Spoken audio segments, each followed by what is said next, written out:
Hello everybody, we are coming to you from AMC at Disney Springs, not to watch Lilo and Stitch, but instead we're going to be doing a D23 event. We're going to watch the original Little Mermaid film from 1989, but with Jodi Benson, the voice of Ariel, in the house. She's going to do a little presentation beforehand. I'm not sure if we're going to be able to film in there, but if we can, you'll be able to see that. Otherwise, we're going to do a recap once we get out. Let's do this thing. Oh yeah, we got a piece of artwork, Little Mermaid. We also got a special Gideon's cookie. Not sure what flavor, but we're going to try it when we get there. So there's no spots available down there. Everyone's like saving them for a lot longer than I've been here.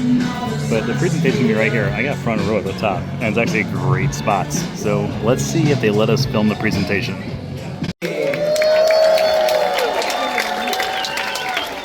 I'm Justin from the D23 team, and thank you all for being here to help us celebrate The Little Mermaid. We're so excited. Hey! I know we got to see some of you earlier today, and it's so great to see all this sea of aquas here and pinks. It's really cool. Is everybody enjoying your Gideon's cookie? Yeah, they made that one especially for tonight. It's stuffed with ube and coconuts. And if you can keep it till October, you can turn it into a Halloween costume. But anyway, and we got a special print that our friends at the Animation Research Library, all of the Animation Studios, made for us. It was by animator Glenn Keane, so I hope you all enjoy that as well. But yeah, we have a lot of great stuff coming up for D23 on June 22nd. I don't know if you saw the slide, but we'll be doing another Spotlight series here at AMC Disney Springs with the Walt Disney Archives for their 55th anniversary. And we have some other fun events coming up in August around Destination D23. So we hope to see some of you there. Even if you didn't get tickets to Destination D23, we have other things like our shopping spree ticket that are still available. So hope to see you there anyway. But if you're not going to see me today, we have a really great lineup of some really fun people that you're going to hear from before we have the film rolling. But I think the most important is the person who brought us all here today.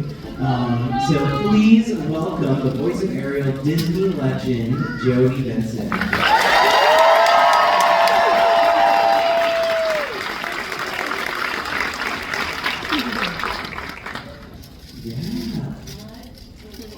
It's so great to have you all here. Hello, my friends. I'm so excited. This is awesome. Are we sitting or standing? Okay, awesome. Hey, this is great. I am so thrilled that everybody's here. I'm so bad at sitting in these chairs. I wish taller. At least we're not too close to the edge. That's right. Well, thank you all so much for coming out and enjoying this evening with us. And I love all the Disney bounding. This is awesome. You all look incredible. How many friends were here this afternoon with us at Living Seas? Oh, a big crowd. Look at the top deck. Come on, top deck. Those are great seats up there, right? Those are Michael James. Well, we're really excited to be here with Jodi. Jodi, I mean, we're here celebrating The Little Mermaid, a musical adventure opening at Disney's Hollywood Studios after the original voyage of The Little Mermaid ran for something like 30 years. 1992 till 2020, Mm-hmm. Is that sound? And so, I mean, back then, you started with Ariel long before that, 1986? Yeah. I think my hire date is 86 and my work date was 87. Oh wow! So tell us about the beginnings of Ariel. How did she come about? Well, a lot of you have heard the stories, but yeah, basically I was doing a Broadway musical called Smile with Howard Ashman and Martin Hamlet.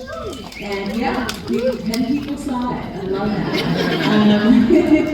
And I worked on that project for nearly 4 years, and I had a song that was written for my character that I created, and my song was Disneyland, so it was perfect. And we really thought that we had a job. We really did. We thought the show was going to run a little bit. And lo and behold, Frank Rich, God rest his soul, the New York Times, gave us a horrible review, and it was tragic, and we were just brokenhearted. In the meantime, Howard Ashman was already working with Disney on The Little Mermaid. feature animation, and he just felt really horrible that we all just lost our jobs. All the executives from Disney had come to see our Broadway show, came to my dressing room. They loved the song at Disneyland. And Howard felt bad, so he invited a handful of us girls to audition for Ariel. And I'd never been behind a mic, I didn't know what voiceover was. And I say this all the time, and it's true, it was something to do on the way to the unemployment office. It just gave me something to do that day, and I'm grateful.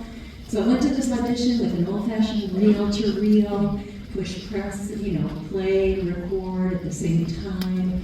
And I had a cassette tape. We were given a cassette tape of Howard singing Party in the World. Went to the ladies' room, made sure nobody was in the stalls, and started talking to the mirror to myself to figure out what would a 16-year-old sound like. Came up with something, went back in, laid down the song and some dialogue, and a whole year went by. I just forgot and just kept working and auditioning and getting on stage and doing my thing. And my agent paged me on a pager, and I had a roll of quarters for payphone. All of these things that none of you know. And so I called her, and she said, "I've got a job for you. You booked it. You are Ariel." And I just said, "What is an Ariel? What is an Ariel?" And so I started flying back and forth between New York and LA, but we were going to remain anonymous, which was a Walt's way with voice animation. And you would only know who we were. You would freeze frame your little VHS and figure out who played who. But we were going to remain anonymous, no press, no publicity, no reveal. Until September, before the movie came out in November, decided to send me on a press tour, 22 cities in 20 days. And I didn't understand why, and my life changed as soon as the movie came out. So I say all the time, I'm always blown away after almost 39 years that I sing the song almost every weekend, and I love singing it, never get tired of singing it. And the fact that all of you love my character, you love this film like I do, and it still just is really mind-blowing, that all of you have that connection with her and with the film, and I don't take that lightly, and I don't take it for granted, and it's a huge blessing and a huge responsibility all at the same time, that I keep her going, keep her alive, and it's a blessing, it really is. How many of you are, let's hear that. They've heard all these stories before. They know the whole history better than I do. They know my resume better than I do. I know a lot of us grew up with the movie on VHS and other formats, but I see a lot of kids here. How many of you are bringing your kids to see it on the big screen for the first time? Nice. And how many of you are wearing Little Mermaid inspired outfits? Let's stand up if you can. We'd love to see that. Lots of Yes. Look at all of this. I'm taking a picture.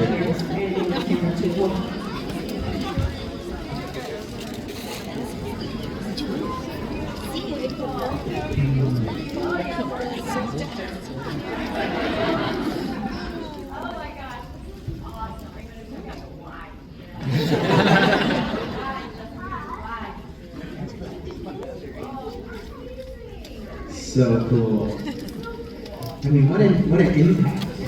Crazy. It really is. It's really crazy. It really is. And it's just, a job that you would think you're going to go in the studio for 2.5 weeks over the course of 2.5 years and go right back to Broadway doing 8 shows a week, and never thought that I would ever talk about this or do anything having to do with Ariel, and continuing to be in the studio, doing our projects, singing the song almost every weekend. It's just mind-blowing. It really is. It's a huge gift, a real huge gift. So cool.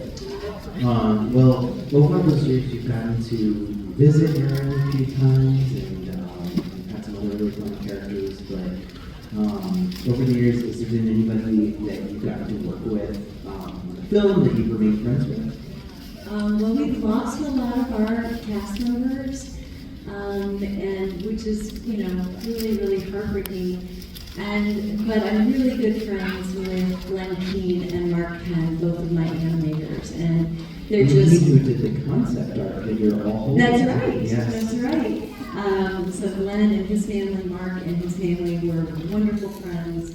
I'm so thankful for their friendship and their incredible talent.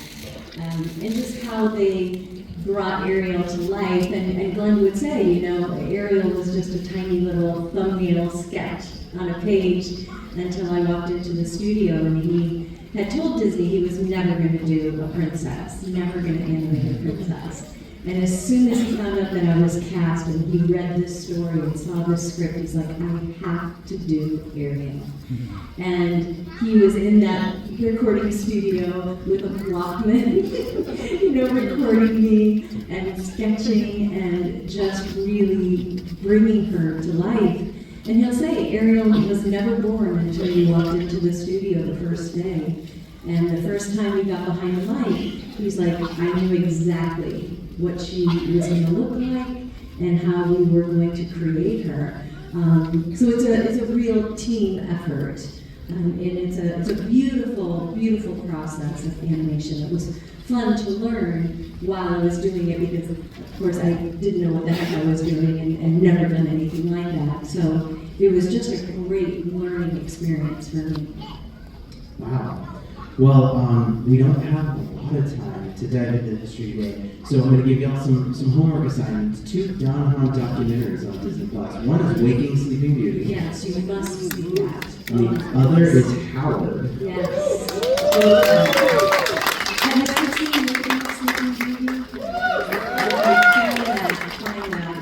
It's really incredible just to kind of tell you the journey of our film and of Walt Disney Future Animation. And then, of course, the Howard documentary is just breathtaking.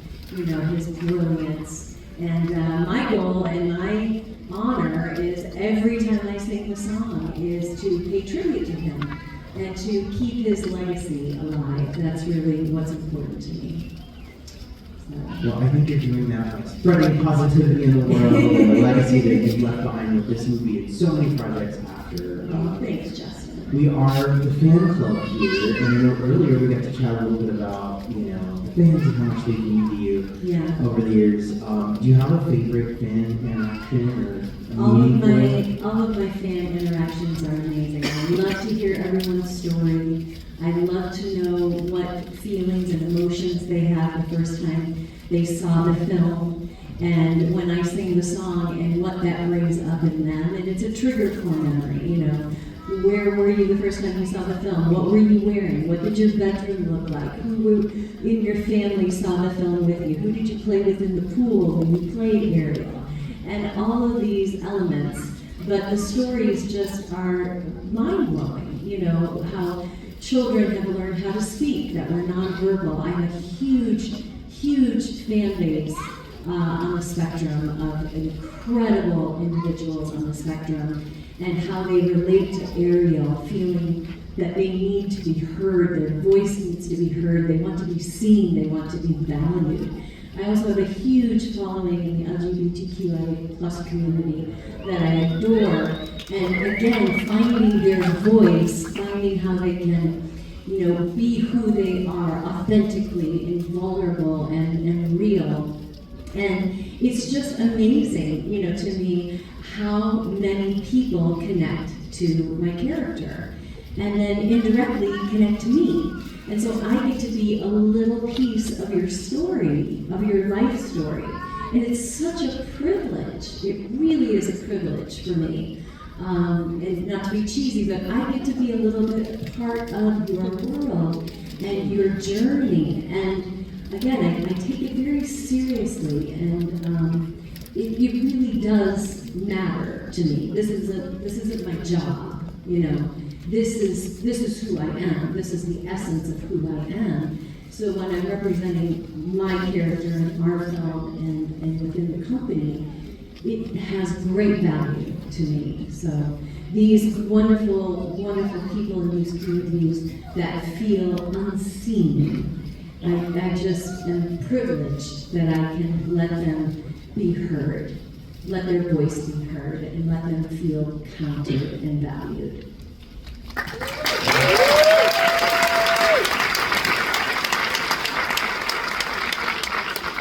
So, besides in our hearts, The Little Mermaid is lived on in the Disney theme parks all over the world. Paris to Tokyo to cruise ships. Do you have a favorite Little Mermaid thing that has been in the parks over the years? Well, as you mention it, I happen to bring some friends with me tonight, if that's okay, if I bring them on the stage, would that be all right? Yes, I'm going to let you take over from here. So, my friends, how many of you have seen, thank you, Justin. Are you going? Okay, bye. Bye, Justin. They said bye. I didn't mean to kick you off the stage. How many of you have seen the new show, The Little Mermaid, a musical adventure at Hollywood Studios? Okay, yes, yesterday was opening day. We had preview 2 nights ago. I did a little BTS and I surprised the cast. And went to a run-through, and I was a sobbing mess. I was a hysterical sobbing mess, and everybody saw it on the internet. It was very embarrassing, but it was very emotional for me. I wasn't expecting that. But I have brought all my friends, they're my new friends, who have created this show. So I don't have everyone's last name. Hold on. Because I don't have their last names memorized. I have their first name. Hold on. But I want to, phone operating. Okay, here we go. So, from The Little Mermaid, a musical adventure, I'd like you to welcome to the stage the show director, James Silson.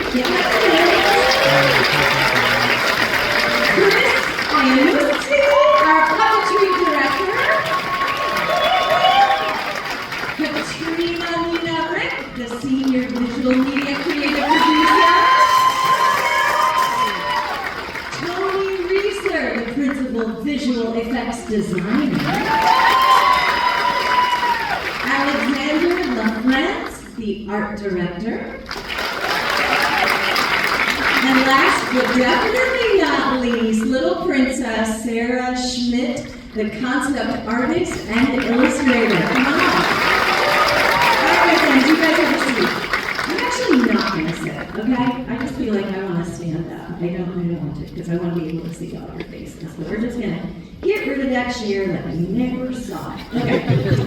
So I want you guys to hear and be able to, appreciate, I don't need my phone, and be able to appreciate these incredible, talented creatives here and how they have put this beautiful show together for all of us to enjoy. Okay, so James, I'm going to start with you.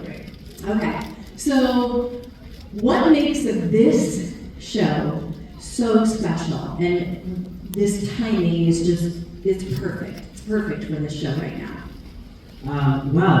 This is, as you know, this is a timeless tale and one that holds so much meaning for so many people. And you were saying earlier just how important it is to find their voices and be able to connect with that inner person inside, that dream inside, and push themselves forward to pursue their destinies, pursue their dreams. And the character Ariel very much is that individual, right? The strength of that character is the fact that she would pursue her dreams against all costs, right? And so this show, this opportunity to bring this show, it's where it is now. It used to be Voyage of the Little Mermaid. How many people saw that? And that show was there for a very long time, and then it went away. But the story of Ariel and the Little Mermaid is such a huge piece of the fabric of Disney that we could not have that show. So the opportunity came to bring it back, in an all new way, using technology of today, using storytelling, theatrical devices of today, to tell the story, tell the complete story at Disney's Hollywood Studios, and do it in a way that the guests maybe have never experienced before. Really transport you into the film in a way that becomes a real visual experience between you and Ariel and the rest of the loved characters in that story. Fun fact. Okay, so James has been with the company for a long time, not as long as I have, right? But a long time. But a fun fact, James was in the production of The Voyage of the Little Mermaid. Tell them. I was a puppeteer in that show. I know. A long time ago. How about full right? Crazy. And you know what's funny is that, so many of us have gotten our start at Disney as performers, and Chris here has the longest tenure with the show. Let him talk about that. But we discovered that we were working on the show together. There were a lot of us who had all in some way, shape, or form touched that original show. And we're now coming here and getting to put the show on that we always talked about in the green room. The idea is, I'm like, wouldn't it be great to put History Girl in there? Well, now we did. It's fun, you guys get to do that. So, okay, so we're going to jump over to Chris, and I love his last name. I'm going to just say it again. I am Lucy. Did I say it like really well, didn't I? I am Lucy. You know, my nickname is Margaret Happy, so I'm a happy. That's what I can say it. We have okay, so Chris, you are the puppetry master. And you started at Disney for forever. You have to tell them a fun fact about us that I just learned. Fun fact, I just brought this up upstairs to Jodi. Showed her a little video from 1995. It was for the Mickey's Very Merry Christmas Parade filming of the Magic Kingdom. Jodi was singing on one of the floats, and I happened to be Sebastian. He was inside Sebastian. Isn't that funny? So he showed me this video, he goes, that's me. See that little? That's I'm in that box. That's me. So Chris, tell us about the magic that you make. Well, I direct puppets. They just start coming in, and I'm like, do this. We have a very talented troupe, and I'll say, of puppeteers who are performers in the park, who help bring this, not only this show, but many of our shows to life in the parks, not only in the parks, and the cruise line as well. The puppeteers we have in the show are remarkable. Not only do they have to do it all with artistry, but they have to do it blindfolded in a dark stage. So it's pretty dark, and not blindfolded, but they wear a cloak. For those of you who have not seen the show yet, the show is done in the dark. So the puppeteers are not visible. They wear black clothing and black hoods, so you can't see them. That's part of the magic. Don't tell them that. We're going to let you guys go hold that secret for us. They do a remarkable job bringing that story to life, as James was saying. There is something about puppetry that takes a story to that place that you can't do only with humans. You can bring these characters to life in ways that are just magic. My history at the stage as well, like James saying, I was a puppeteer back in 1992. I started actually at the Voyage of the Little Mermaid as a show usher. And a stage manager for the theater came out and said, hey, do you want to be a puppeteer? And I'm like, sure. So he went from an usher to being a puppeteer to now being the puppet director, master of the show. I mean, talk about full circle, right? From voyage to this show, your history is really beautiful. Now, Kat and Tony, do you guys want to chit-chat together on your team, or do you want me to take, I'll just throw things at you. Okay, so I don't want to give too many things away for those that haven't seen it, but this visual magic is unbelievable of blending live action with animation with visual imagery. So tell us about your magic. They would love to hear that. So Tony and I work very closely together. I am his leader, technically, and when I led a team of over 20 visual effects designers, but I couldn't have done it without this guy over here, because he is the technical glue that helped us put together this new pipeline that we established with Nemo, but then really went crazy with it in this show. I don't know if you want to talk about it. Sure. Like I was saying, what we established with Nemo, and I think got pretty dang close to perfected with Mermaid here, was we built everything out in a video game engine. And so it was Kat, myself, and a whole team of upwards of 20 visual effects designers, and we couldn't have done it without every single one of them. So it was everything from some of our team members created orthographics so that other team members could model the fish and then rig them, texture them, and then nice long process of animating them all. We're trying to get as close as we could to like the puppet performance that you would expect from puppet directors and like the people down there on the stage, because we wanted to make it as seamless as possible. Are you looking at real flounder? Are you looking at digital flounder? We'll never tell. But it was an awesome experience the whole way through. The fact that you did blend these seamlessly. Now, I've only seen the show twice. I'm going to go twice tomorrow. before I leave, because I'm missing a lot of things. I find myself looking at one thing, but you cannot tell the difference between what's real, something that you can touch in a three-dimensional, and what is visual. That I can't tell the difference. So that's the magic that they're creating, which is really unbelievable. Are we good time? We're good with time. Nobody's saying anything. Great. Alexander. Okay. Alexander is the art director. All right. Give us a little synopsis of what you do and how you create the magic for the show. Sure. Similar in Kat and Tony's relationship, I am the art director, so I'm responsible and oversee all the visual aesthetic of the piece, everything from the scenic to all the way through to kind of conversations with costuming, with props, making sure there is continuity and a through line. But for this particular project, because it was Little Mermaid, I knew as soon as that I was assigned this project that I needed to work with Sarah Schmidt. Who is a lifelong Ariel fan. She lives, breathes Ariel. And I knew that in order for there to be an authenticity of voice, an authenticity of aesthetic, that really, partnering with Sarah was essential so that I could basically sculpt the canvas for her to paint on. And then she can relive and become Ariel herself in a way as an artist to really just bring that all to life. And I think we had a lot of fun too, like putting all these different pieces together to find this unique aesthetic.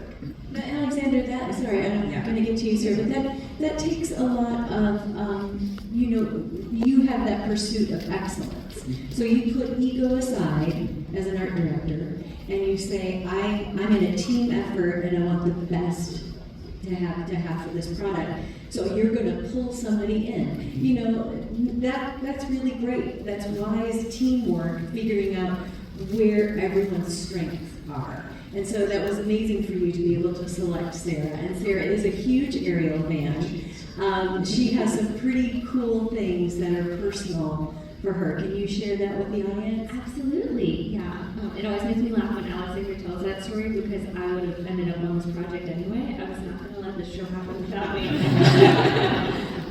So in designing all of these different physical set pieces, the proscenium, which as you can see, this is actually our color elevation behind us. So this is the template that we use to create and build the actual physical proscenium in the space. So all of the different textures are all collaged together out of a variety of different sources. And we wanted the show to feel pretty timeless, but we focused on a lot of artifacts that focused on finding your voice and being heard. So we have a lot of musical instruments in the proscenium. We have sheet music, the original handwritten sheet music for the finale is in the proscenium. And a lot of different time periods, the 80s of course, turn of the century, as well as modern day influences. And a lot of personal touches as well. Like if you watch the behind the scenes video, you'll know that part of the proscenium is actually the bridesmaids' dresses for my parents' wedding that were this beautiful shade of 80s teal. So it worked out perfectly. And there are just so many personal touches that reflect not only me, but all of us. All of us have such a connection to this story and to Ariel, and to be able to bring it to life in this way is such a dream come true. I think it's really amazing and so incredible that Disney selected and brought on board each one of these incredible team players who had their own personal connection to the film or to the character or to the voyage, to the original show, to have people that really care about the end product. Not just hiring people with a name and, that's your title, go make this beautiful show. These people, they live it, they feel it, they care about it, and it really matters to them. So, yeah, congratulations. Congratulations to each and every one of you. Let's give it a hand for the new show. Thank you guys so much for coming. I really appreciate it. It was wonderful, wonderful, wonderful. Now I think they're going to stay, and actually a few of them be able to stay and watch the movie. I know they need to strike our little set. You guys can do. You want to strike now, or do you want me to chit chat? Chit chat or strike? Let's chit chat. Okay, I'll chit chat. Let me grab my phone so that doesn't get tossed away somewhere. Hold on to that. Well, I can't remember the last time I've seen the film. Quite honestly. And I certainly had never seen it on a screen this large, I don't think. So I'm really excited. And don't mind me, I will just be there probably crying. So, don't mind me if you hear somebody audibly sobbing, that's just me. Thank you, my friends. These are all my bosses, so give it up for all my bosses here. Chris, Linda, Randy. These are the big cheeses right here. They're all the big cheeses. They're the reason why I get to show up.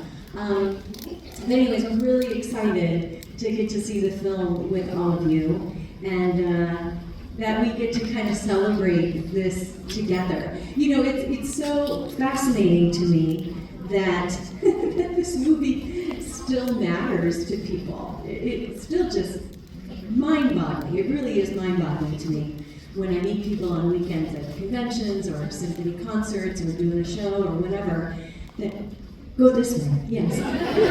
See, I do what my bosses tell me to. Go stage left. Yes. Oh, I'm glad I moved. Thank you. Thank you so much. That was a good direction, Randy. Thank you so much. Please move so we don't knock you out. Okay. Anyways, thank you for supporting D23. I think you're all gold members, right? Is that what the fancy title is? I'm not even a gold member. I'm not a member at all. I have a D23 member. I guess I got to sign up. But we're thrilled to have you come and support D23, to support Disney, to support our film, and thank you for loving Ariel as much as I do. I really appreciate it. And let's enjoy this beautiful show together. Thank you so much for your love and support. Thank you for allowing me to be part of your world for many minutes.